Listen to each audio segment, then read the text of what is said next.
말씀 보겠습니다. 느헤미야 12장 27절부터 43절까지의 말씀입니다. 느헤미야 12장 27절부터 43절까지의 말씀인데, 일단 27절만 읽고 나머지는 설교 중에 계속 읽도록 하겠습니다. 예루살렘 성벽을 봉헌하게 되니 각 처에서 레위 사람들을 찾아 예루살렘으로 데려다가 감사하며 노래하며 재금을 치며 비파와 수금을 타며 즐거이 봉헌식을 행하려 하매. 오늘 본문은 예루살렘 성벽 봉헌식을 보여줍니다. 봉헌이라는 말은 히브리어로 하누카라고 하는데, 하나님께 거룩히 구별하여 바친다라는 의미를 지니고 있어요. 구약 성경에서 봉헌식을 한 예가 어디에 있었죠? 성전을 건축하고 성전 봉헌식을 한 일은 있었어요. 자, 그런데 성벽을 쌓았는데 성벽 쌓았다고 이거를 봉헌을 하는 거는 예가 없어요. 처음이에요. 그러니까 이 성벽 쌓은 거를 굉장히 지금 큰 영적인 의미를 부여하고 있다는 걸 알 수 있죠.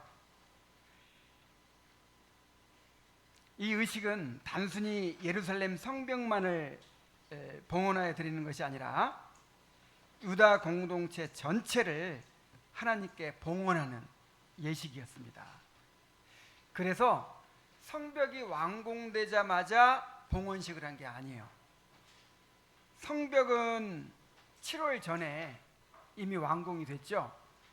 그런데 성벽을 다 완공하고 나서 7째 달 이제 그 7월에 여러 절기들이 있었잖아요. 그 절기들을 다 지키는 거예요.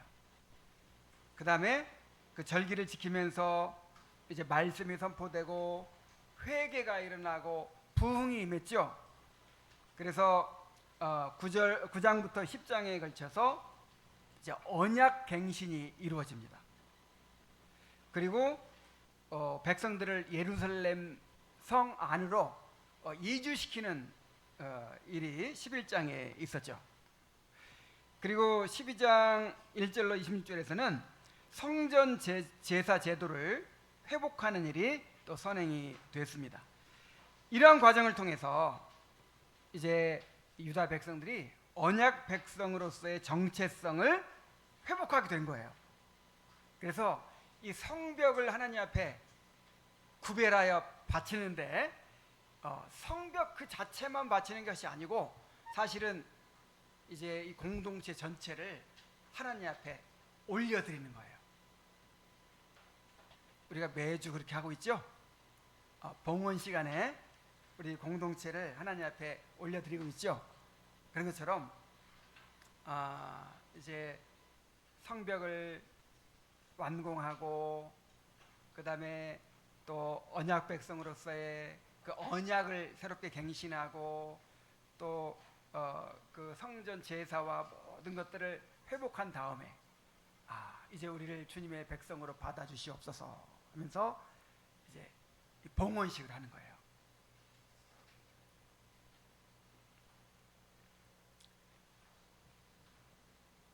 이 성벽 봉헌은 단순한 건축 준공식이 아니라 우리는 여호와께 속한 백성입니다 라는 사실을 온 공동체가 함께 선포하고 고백하는 의식이었어요.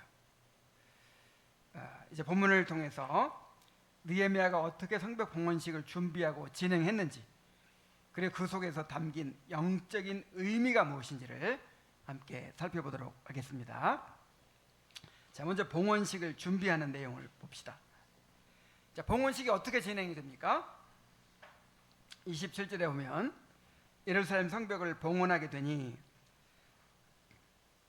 각처에서 레위 사람들을 찾아 예루살렘으로 데려다가 감사하며 노래하며 재금을 치며 비파와 수금을 타며 즐거이 봉헌식을 행하려 하매. 그렇죠? 자, 성전 봉헌식이 이제 어떤 식으로 진행되냐면 이 방백들과 제사장들과 레위인들, 방백들이 맨 앞에 서요. 방백들이. 그다음에 그 뒤를 제사장들이 서고, 그다음에 레위인들로 구성된 찬양대가 이제 뒤에 섭니다. 그 행렬이 성벽 위로 올라가요. 자, 성벽이 넓이가 얼마나 되죠? 한 4, 5m 돼요. 성벽 위에 집도 지을 수 있는 거죠. 자, 4, 5m 되는데 4, 5m면 한 하나의 차선 이상이죠. 한 차선이 몇 미터인가? 어쨌든 차선 하나보다 훨씬 더 넓은 그 정도니까 성벽 두께가 그 위를 그렇게 이제 행진하는 거예요. 두 무리로 나누어 가지고. 자, 맨 처음에 누가 앞에 섰다고요? 방백들, 그다음에 제사장들, 그다음에 레위인들로 구성된 찬양대. 그 찬양대, 그리고 수금과 비파와 재금과 뭐 이런 악기들을 총동원해 가지고 찬양하면서 악기 연주하면서 그 성벽 위를 행진을 해요. 근데 두 무리로 나눠 가지고 한 무리는 에스라가 인도합니다.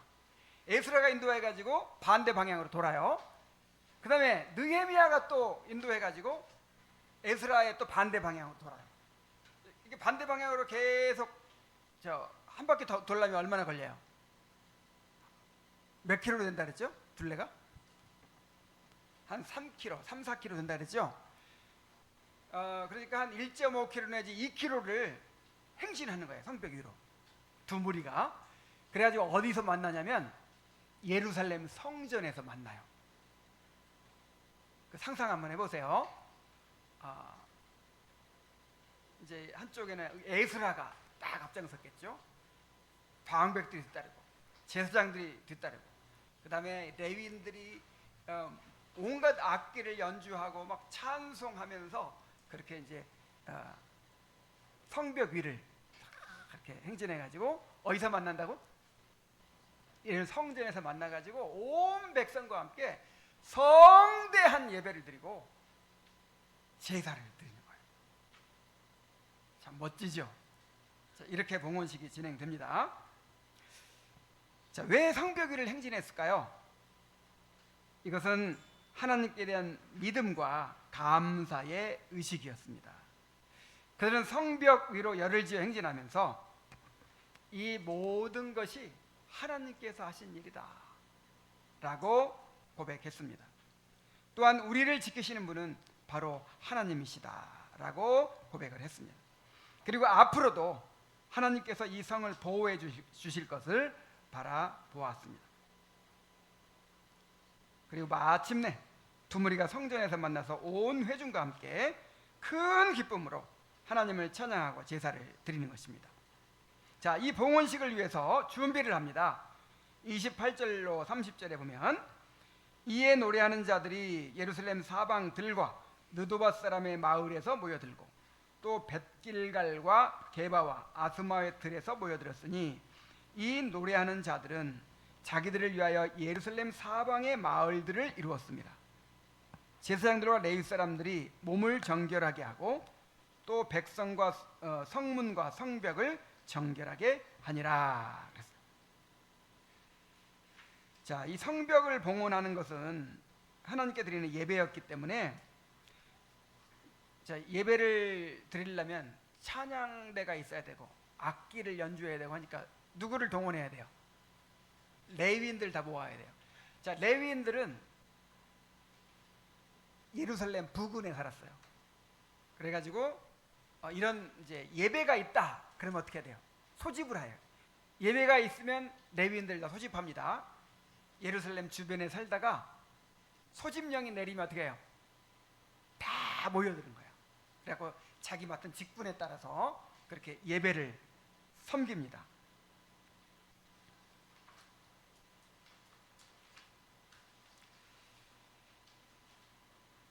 자, 이 예루살렘 성벽의 이 봉헌식은요, 우리의 예배를 보여주는 거예요. 예배를 위해서 헌신된 이 제사장과 레위인들은 바로 누구를 가리킬까요? 목사를 가리키죠? 목사만 가리켜요? 모든 성도들을 가리킵니다. 우리들 모두가 다 제사장들이고 레위인들이에요. 자, 제사장과 레위인들은 항상 무엇을 위해 준비하고 있어야 돼요? 예배를 위해서 항상 준비하고 있어야 돼요. 멀리 살면 안 돼. 예루살렘 성에 가까이 살면서 언제든지 부르면 모여야 돼요. 뭐 하기 위해서? 예배 드리기 위해서. 이 사람들이 예배를 책임진 사람들이었어요. 자, 오늘날 레위인 제사장들이 누구예요? 자, 여러분들이에요. 그래서 이 교회 예배를 누가 책임집니까? 목사가 책임집니까? 자, 누가 책임져요? 여러분들이 책임지는 거예요.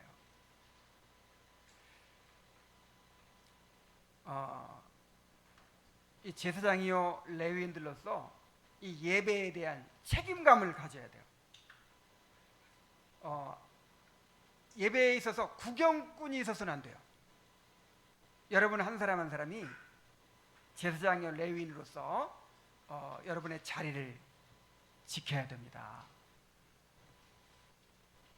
그래서 우리가 이 교회에 등록할 때 서약을 하잖아요. 그 서약의 내용 가운데 어떤 게 있었어요?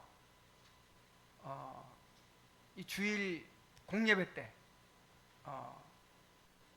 공예배를 이제 성실하게 섬기도록 그렇게 서약을 하죠. 그리고 만약에 이 공예배를 빠지게 되는 일이 있으면 어떻게 해야 돼요? 빠지면 안 되지. 빠지면 절대로 안 되는데 부득이한 사정이 있어서 빠지게 되면 미리 이야기하고 의논을 해야죠. 어떻게 이제 그 자리를 대신할 것인가, 아니면 어떻게 다른 방식으로 예배를 할 것인가 미리 의논을 해야죠. 그래서 신실하게 잘 지키는 분들이 있어요. 회사 다니는데 그냥 오늘은 피곤하고 오늘은 뭐 바쁜 일이 있어서, 오늘은 친척집에 무슨 일이 있어서 오늘 안 나가야겠다. 자, 그렇게 안 나갈 수 있어요, 없어요? 그렇게 하면 안 되죠. 책임을 져야 되기 때문에, 책임 있는 자리이기 때문에 대책을 세우고 미리 허락을 받고 이런 게 있어야 되잖아요.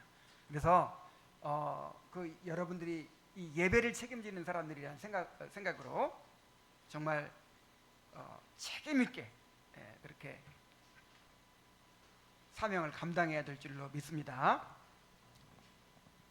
물론 참석하는 것만으로 끝나는 게 아니죠. 참석해서도 능동적인 예배자가 되어야 돼요.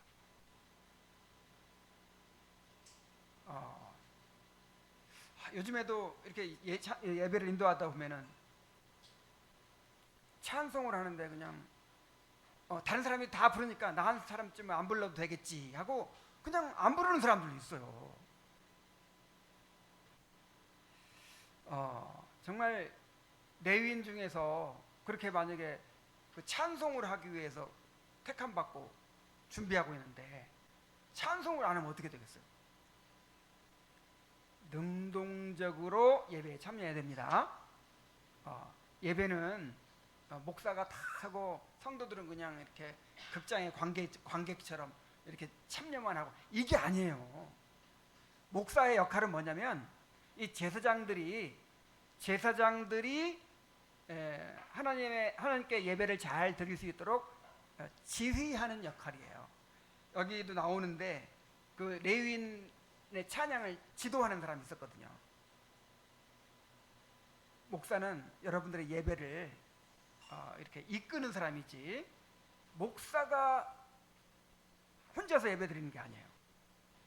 예배는 누가 드려요? 여러분들이 예배 드리는 것입니다. 자, 봉헌식에 앞서서 제사장들과 레위인들은 먼저 자신들을 정결케 했습니다. 물로 씻고, 정결 예식이죠. 또 피를 뿌리는 제의적 행위, 그리고 금욕과 절제를 통해서 자신들을 하나님께 구별하는 것입니다.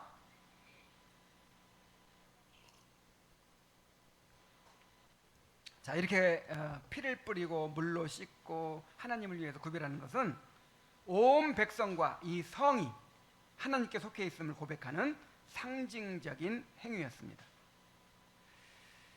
그래서 그 출애굽기에도 보면은 하나님께서 임재하시기 전에 꼭 먼저 어떤 거를 하죠?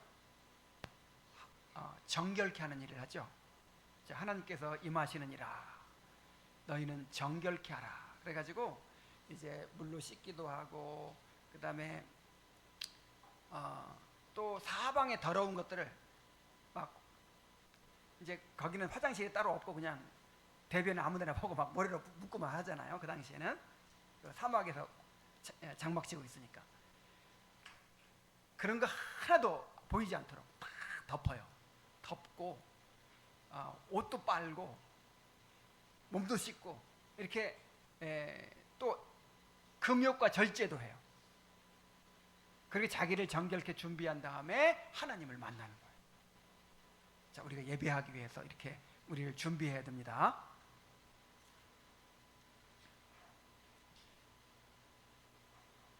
우리 역시 거룩하신 하나님 앞에 서기 위해서 이렇게 자신을 정결케 해야 돼요. 죄는 하나님과 우리 사이를 가로막습니다. 하나님께로부터 오는 모든 좋은 것을 막아요. 그래서 여러 성도들이 그런 간증을 하는 걸 많이 들었어요. 한 주간 동안 그렇게 예배를 기도 가운데 준비하고 그렇게 참여하는 거하고 그냥 아무 생각 없이 주일에 왔으니까 예배 참여하는 거하고 너무 다르더라. 달라요, 같아요? 정말 우리가 이 예배를 통해서 하나님을 만나고 은혜를 받는데 이 예배에 실패하면 어떻게 되겠어요? 어떻게 삶의 예배를 드릴 수 있겠어요? 이 예배를 준비하는 한 주간이 돼야 될 줄로 믿습니다. 이 주일을 향해 가는 거예요. 한 주간 동안 주일에 예배를 드리기 위한 순례의 삶을 우리가 사는 거예요. 물론 그렇다고 해서 내가 오늘 이번 주에는 준비를 못했어, 그러니까 이번에는 은혜도 못 받을 것 같아, 그렇게 미리 낙담할 필요는 없어요. 회개하면 됩니다. 어떻게 하면 돼요? 정말 하나님 앞에 회개하고 그리스도의 보혈을 의지해야 돼요. 그 피가 우리의 마음에 뿌려질 때 우리는 담대히 하나님 앞에 나아가 예배 드릴 수 있습니다. 자, 이렇게 이제 레위인들을 다 소집하고 그 다음에 정결케 하는 일을 통해서 봉헌식을 준비했습니다. 자, 그 다음에 이제 그 행진이 있어요. 성벽위의 행렬. 자, 이 두 행렬이 있었다고 했죠. 먼저 에스라가 이끄는 행렬입니다.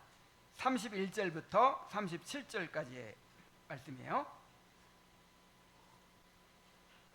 이에 내가 유다의 방백들을 성벽 위에 오르게 하고 감사 찬송하는 자의 큰 무리를 둘로 나누어 성벽 위로 대오를 지어 가게 하였는데 한 무리는 오른쪽으로 분문을 향하여 가게 하니 그들의 뒤를 따르는 자는 호세야와 유다 지도자의 절반이요 또 아사랴와 에스라와 무슬람과 유다 베냐민과 스마야와 에레미야며 또 제사장들의 자손 몇 사람이 나팔을 잡았으니 요나단의 아들 스마야의 손자 마따냐의 증손 미가야의 현손 삭불의 5대손 아삽의 6대손 스가랴와 그의 형제들인 스마야와 아스렐과 밀랄레와 길랄레와 마에와 느다넬과 유다와 하나니라. 다 하나님의 사람 다윗의 악기를 잡았고 학사 에스라가 앞서서 샘문으로 전진하여 성벽으로 올라가는 곳에 이르러 다윗성의 층계로 올라가서 다윗의 궁 윗길에서 동쪽으로 향하여 수문에 이르고 그랬어요. 자, 본문에서는 출발지가 직접 언급되지 않았지만 학자들은 느헤미야가 과거 성벽을 시찰할 때 출발했던 골짜기 문이었을 것이라고 추정을 합니다. 이 문은 예루살렘 남서쪽에 위치해서 흰놈 골짜기를 내려다볼 수 있는 곳이었습니다. 그래서 이 본문에 기록된 경로를 보면 분문에서 샘문으로 가고 또 수문으로 가는 방향이에요. 성벽의 주요 구간을 따라서 행진하면서 하나님의 은혜로 완성된 성벽을 직접 밟고 감사하는 예식이 진행되었습니다. 자, 제사장들이 나팔을 불어서 봉헌식의 시작을 알리고 하나님께 대한 기쁨과 감사를 드렸으며 레위인들은 하나님의 사람 다윗의 악기를 연주했어요. 자, 악기면 악기지 왜 다윗의 악기예요?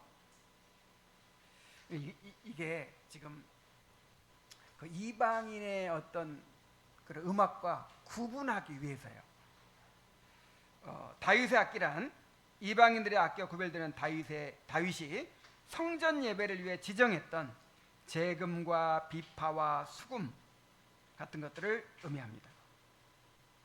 이는 당시에 유다 백성들이 이방 문화와 뒤섞이지 않고 전통적인 이스라엘의 예배 방식을 회복하고자 힘썼음을 보여줍니다. 당시 이방인들이 막 사용하던 그런 악기 그냥 그렇게 쉽게 사용하지 않고 무슨 악기? 하나님의 사람 다윗의 악기. 그러니까 하나님께서 다윗을 통해서 이렇게 세워주신 그 거룩한 규례를 다시 회복했다는 것을 나타내는 것이죠. 자, 행렬 가운데 한 무리는 에스라가, 다른 무리는 느헤미야가 이끌었다고 했습니다. 자, 8장에서 부흥이 일어났을 때 느헤미야와 또 에스라가 함께 이 부흥을 이끌었죠. 그런데 이 봉헌식에서도 느헤미야와 에스라가 함께 백성들을 인도하고 있습니다. 정말 그 느헤미야서를 보면은 이 리더십에 대해서, 이 지도자의 어떤 지도력에 대해서도 배울 수 있고, 그런데 이 팀워크에 대해서도 배울 수 있어요. 느헤미야는 정치 지도자죠. 그리고 또 이 에스라는 제사장이자 학사죠. 그런데 이 두 사람이 서로를 존중하면서 그렇게 정말 잘 협력해 가지고 백성을 이끌고 있습니다. 이 유다 백성들의 부흥을 이끌고 있어요.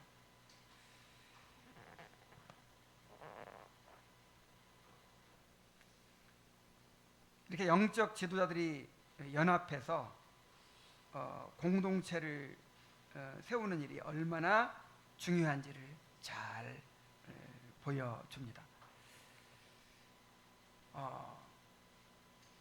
그래서 우리의 이 사역과 또 우리의 교회의 모습이 삼위 하나님을 반영해야 된다 그랬죠. 항상 삼위 하나님이 얼마나 질서와 조화, 연합을 이루어서 일치를 이루어서 창조 사역을 하시고 또 구원의 사역을 이루십니까?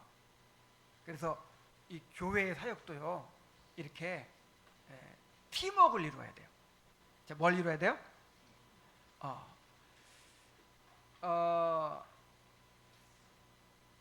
그러니까 너무 막 그냥 자기 혼자 독불장군으로 그렇게 막 하는 것이 옳지 않아요. 교회는 함께 하는 것입니다. 함께. 그래서 초대교회는요 보면 처음에 이 사도들이 공동으로 지도력을 행사했어요. 자, 사도들 중에서 대표자가 누구죠? 베드로가 대표 노릇한 거 별로 없어요. 뭐 야고보가 의장 자리를 차지하기도 하고 공동 지도력이 있어요. 공동 지도력. 그래서 그리고 이제 이렇게 한 명의 담임 목사가 있는 경우도 있지만 이 초대교회 보면은 이 복수로 이렇게 지도자들이 있는 경우도 있었거든요. 그래서 제가 젊었을 때, 이야, 우리도 이런 걸 한번 해보자. 그래가지고 공동 목회를 했어요. 담임 목사가 둘이야. 우리 혼자 그 모든 걸 하기보다 우리 이렇게 팀워크를 이루어가지고 함께 하자. 잘 됐을까요? 안 됐을까요? 너무 어려워요. 우리 두 사이에도 연합하고 이렇게 한 마음을 하는 게 어렵지만 성도들이 자꾸만 이렇게 이 목사를 좋아하는 사람이 있고 이 목사를 좋아하는 사람이 있고 그럴 거 아니에요. 정말 어렵더라고요. 그래가지고 꼭 실패를 하고는 할 수 없지만 어쨌든 교회에 함께 개척해가지고 한 7년 동안 서울에서 그렇게 이제 목회를 했었는데 결국은 이렇게 헤어졌어요. 이렇게 막 뭐 나쁘게 헤어진 건 아니지만 정말 쉽지 않더라고요. 그래 난 지금도 그런 이상이 있어요. 이렇게 지도자들이 지도자 이제 이렇게 막 한 사람이 완전히 막 모든 권한을 쥐고 그렇게 하는 것이 아니라 지도자들이 서로 이렇게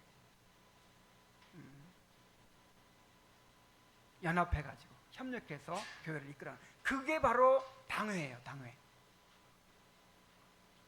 그래서 이 장로교 정치는요. 장로교 정치는 어느 한 사람에게 모든 권한이 주어져 가지고 한 사람이 이끌도록 되어 있지 않아요. 그리고 온 회중이 민주적으로 이끌어가도록 되어 있지도 않아요. 장로교 정치는 이 회의체가 이끌어가도록 되어 있어요.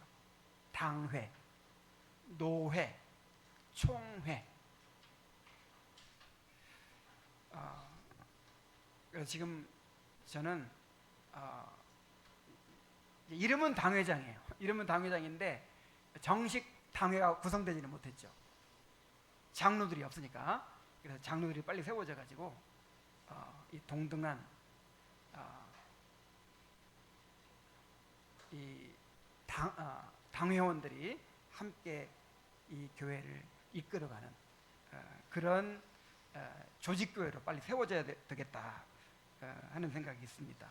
이 일을 위해서 우리가 기도해야 되겠어요.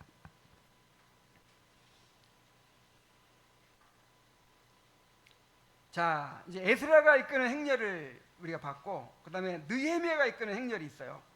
38절부터 39절입니다.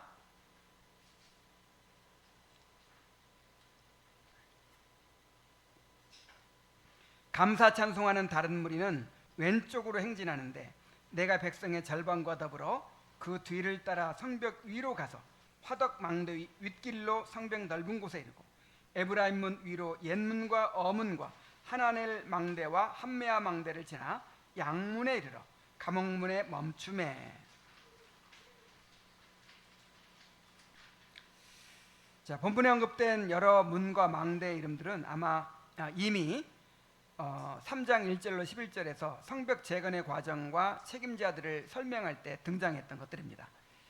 저자는 그것을 순서를 거꾸로 해서 다시 기록하고 있어요.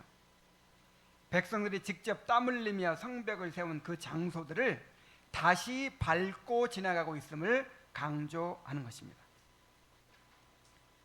그들은 무너졌던 성벽을 지나가면서 하나님의 은혜로 다시 그 성벽을 세우던 과정을 곳곳에서 기억했을 것입니다. 따라서 성벽 위를 행진하는 일은 하나님께서 우리의 손을 붙드셔서 이 모든 일을 이루셨다라는 믿음을 되새기고 감사하는 행위였어요.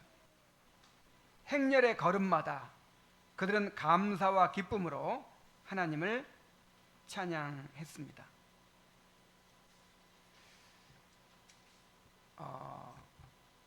우리 성은이가 지금 다니고 있는 교회, 우리 이원범 목사가 사역하고 있는 교회에서 이제 올해 분립 개척을 내보낸대요. 그래가지고 그 담임 목사님이 5주간 동안 계속 이 분립 개척에 대한 말씀을 전하기 시작했대요. 그래서 이제 나도 그거를 한번 들어봤어요. 보내주길래. 근데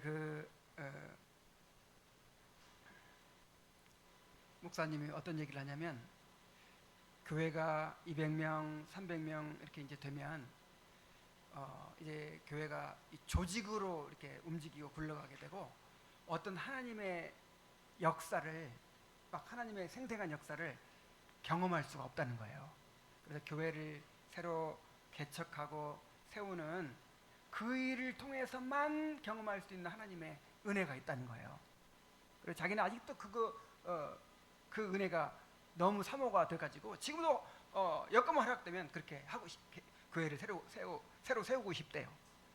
물론 이제 은퇴할 때가 다 돼가지고 그렇게 할 수는 없지만, 그래서 이제 분립 개척을 하는 그 일에 엄청 큰 의미를 두고 그렇게 모든 성도가 함께 기도하면서 그렇게 주님의 인도를 따라서 그렇게 하고자 하는 그 의지가 강하게 느껴지더라고요.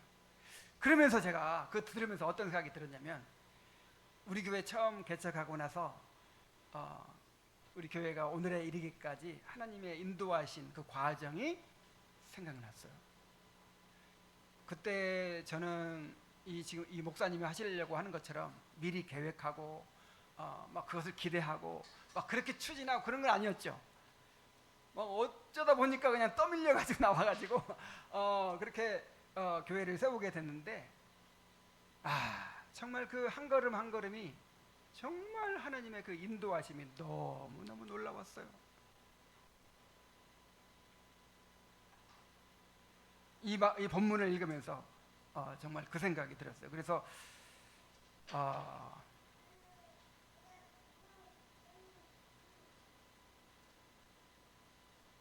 저도 그 교회가 새로 세워지는 그 과정에 정말 하나님께서 역사하시는, 그래서 하나님께서 사람을 붙여주시고, 그 다음에 또 물질을 공급해 주시고, 또 장소를 허락하시고, 또 목사의 마음에 어떤 감동을 주시고 막 이런 역사들을 한번 지켜보고 싶다, 같이 느껴보고 싶다, 그런 마음이 들었어요. 그래서 왜 성벽위를 이렇게 행진하도록 했겠어요? 그 성벽 자기들이 쌓은 거잖아요. 이렇게 정말 기도하면서 눈물 흘려가면서 온갖 어려움을 다 이겨내가면서 그렇게 하나님의 은혜로 쌓은 성벽이잖아요. 그걸 자기들의 발로 직접 밟으면서 그 은혜를 되새기는 거죠.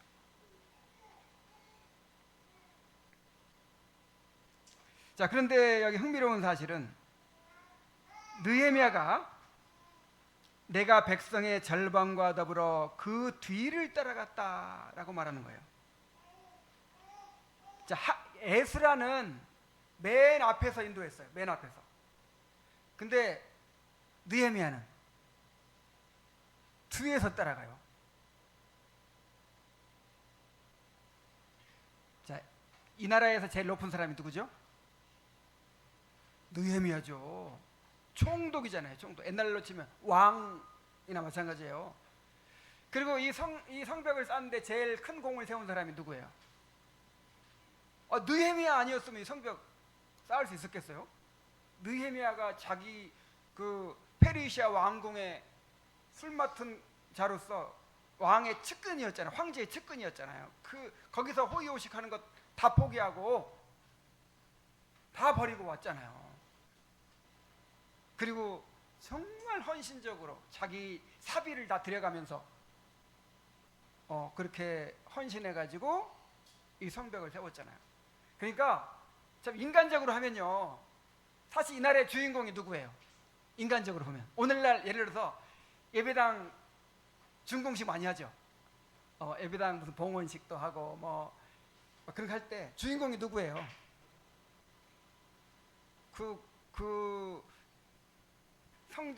예배당 건축을 이끌었던 담임 목사, 뭐 예를 들자면 완전히 주인공 되잖아요. 사람을 높이고 그냥 이 사람이 와서 막 찬양을 하고 저 사람이 와서 찬양을 하고 사람이 주인공이 되잖아요. 사실 느헤미야가 이날에 그런 주인공이 되어야 되는 거예요. 그래서 느헤미야 정말 우리의 은인이다. 이 성벽을 세우기까지 느헤미야가 없었으면 이루어지지 않았다. 공로패도 하나 받고 그다음에 이래야 되잖아요. 근데 느헤미야는 오히려 어느 자리에 섰어요? 행렬의 뒤에 섰어. 뒤에. 에스라는 앞장 세우고 자기는 뒤에 섰어.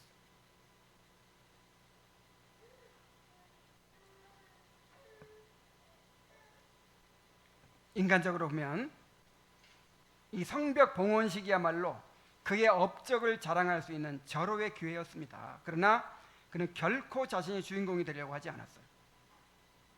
그가 나라에서는 가장 높은 자리에 있었지만 예배의 자리에서는 하나님이 세우신 직분자들을 존중하고 그들의 인도를 따랐습니다. 그는 그 자리에서 조금이라도 자신이 영광을 차지하려고 하지 않고 오직 하나님께만 영광이 돌아가게 되기를 원했습니다. 자, 사람이 부각되면 하나님의 영광이 어떻게 돼요? 가리워지죠. 사람이 주인공이 되고 하나님의 영광이 가리워지죠. 그래서 오직 하나님만 영광을 받으시도록 자기를 감추는 거예요. 자, 우리가 하나님을 섬길 때 이런 자세로 섬겨야 합니다.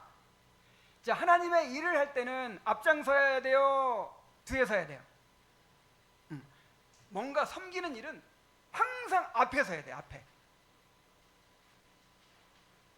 자, 그리고 이제 그것을 이제 드러낼 때는 앞에 서야 돼요? 뒤에 서야 돼요?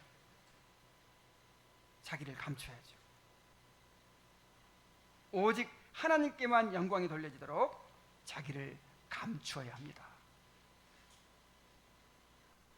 자, 이렇게 에스라가 인도하는 행렬이 이제 반바퀴를 돌고 그 반대편으로 느헤미야가 속한 행렬이 또 이렇게 성벽 위를 행진합니다. 자, 그리고 이제 그 사람들이 어디서 만난다고요? 성전에서 성벽 봉헌식의 절정이 기다리고 있어요. 그들은 감사의 제사를 드리고 즐거워했습니다. 40절부터 43절에 보면요, 이에 감사 찬송하는 두 무리가 하나님의 전에 섰고 또 나와 민장의 절반도 함께하였고 제사장 엘리야김과 마아세야와 미냐민과 미가야와 엘료에네와 스가랴와 하나냐는 다 나팔을 잡았고 또 마아세야와 스마야와 엘리아살과 우시와 여호와 하난과 말기야와 엘람과 에셀이 함께 있으며 노래하는 자는 크게 찬송하였는데 그 감독은 에스라히야라. 이날에 무리가 큰 제사를 드리고 심히 즐거워하였으니 이는 하나님이 크게 즐거워하게 하셨습니다. 부녀와 어린아이도 즐거워하였으므로 예루살렘이 즐거워하는 소리가 멀리 들렸느니라. 성벽 위에서 찬양하며 행진하던 두 무리는 마침내 예루살렘 성전에 함께 모였습니다. 그리고 하나님께 성대한 감사의 예배와 제사를 드렸습니다. 지금까지의 모든 과정이 바로 이 순간을 위한 것이었죠. 제사장들은 나팔을 힘차게 불었고 노래한 자들은 크게 찬송했습니다. 모든 찬송은 에스라히야의 감독 아래 질서 있게 이루어졌습니다. 그들은 하나님께 예배와 제사를 드리면서 크게 즐거워했습니다. 본문에는 즐거움이라는 단어가 5번이나 반복되고 있어요. 크게 즐거워했다. 심히 즐거워했다. 이는 당시 기쁨이 얼마나 충만했는지를 잘 보여줍니다. 백성들의 즐거워하는 소리가 멀리까지 들릴 정도였어요. 자, 왜 이렇게 기뻐했을까요? 이야, 우리가 이 일을 이루어냈어. 이것 때문에 기뻤을까요? 그게 아니고 그들의 기쁨은 자신들의 수고가 아니라 하나님께서 이루신 일에서 비롯된 것이었습니다. 하나님께서 대적의 조롱과 위협 그리고 내부의 갈등을 이겨내고 성벽을 완공하게 하시고 또 철저한 회개와 언약 갱신을 통해서 공동체를 새롭게 하셨습니다. 그러므로 이 즐거움은 하나님의 예쁘신 은혜에 대한 감사에서 비롯된 즐거움이었습니다. 자, 오늘 우리 교회도 이렇게 즐거이 예배하는 공동체가 되어야 합니다. 우리가 하나님을 예배하며 즐거워하는 가장 큰 이유가 뭐예요? 구원의 은혜 때문이죠. 하나님께서 자기 아들을 내어주심으로 우리를 죄와 사망에서 건지시고 우리를 의롭다고 인정해 주시고 자녀로 삼아 주셨습니다. 자기 아들을 아끼지 아니하고 우리 모든 사람을 위하여 내어주신 하나님은 그 아들과 함께 모든 것을 은혜로 베풀어 주고 계십니다. 그러므로 우리는 여호와께서 우리를 위하여 큰 일을 행하셨으니 우리는 기쁘도다라는 고백처럼 구원의 은혜를 기뻐하며 우리에게 베풀어 주신 모든 은혜에 감사하고 기뻐해야 합니다. 가정들마다 문제가 없는 가정이 없고 힘들어하지 않은 사람들이 없는데 어떻게 맨날 기뻐합니까? 그래도 기뻐해야 돼요. 구원받았잖아요. 우리는 장차 주어질 영광을 바라보며 기뻐해야 됩니다.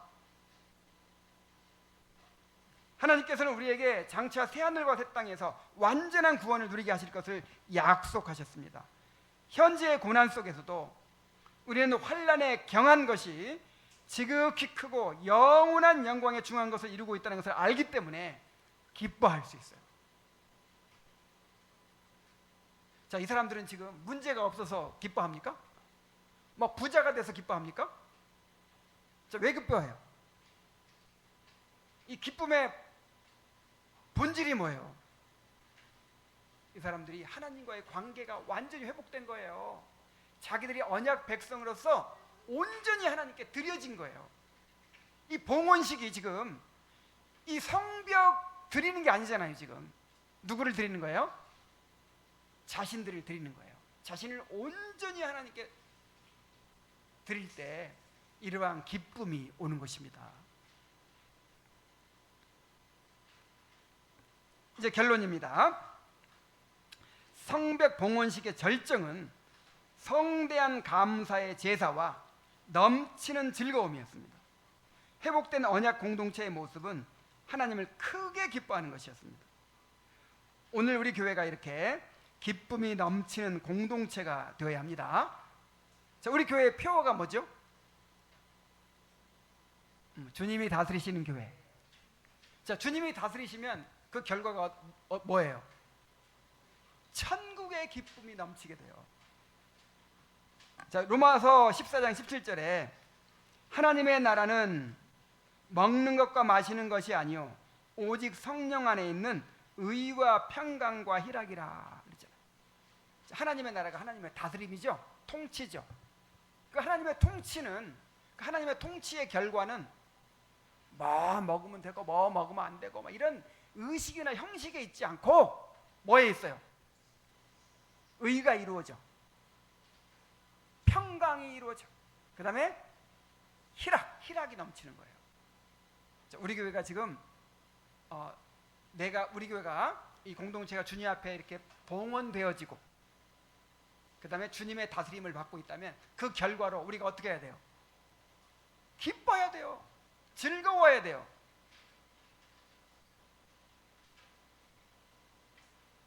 이렇게 하나님을 즐거워할 때 우리는 하나님 나라를 세상에 증거할 수가 있는 것입니다. 자, 이 유다 공동체를 한번 상상해 보십시오.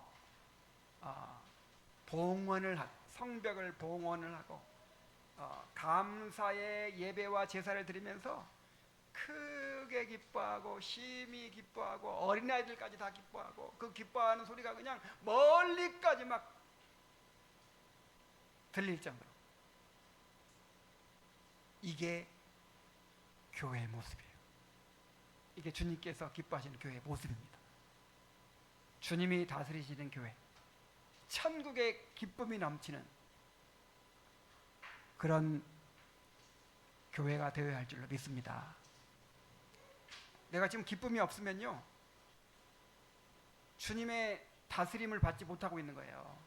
내가 주님 앞에 봉헌되어 있지 못하고 있는 거예요. 주님의 통치를 받아들여서 그 통치의 결과로 천국의 기쁨이 넘치는 이 교회가 되고 가정이 되고 여러분의 심령이 되기를 간절히 바랍니다. 이제 같이 기도하겠습니다.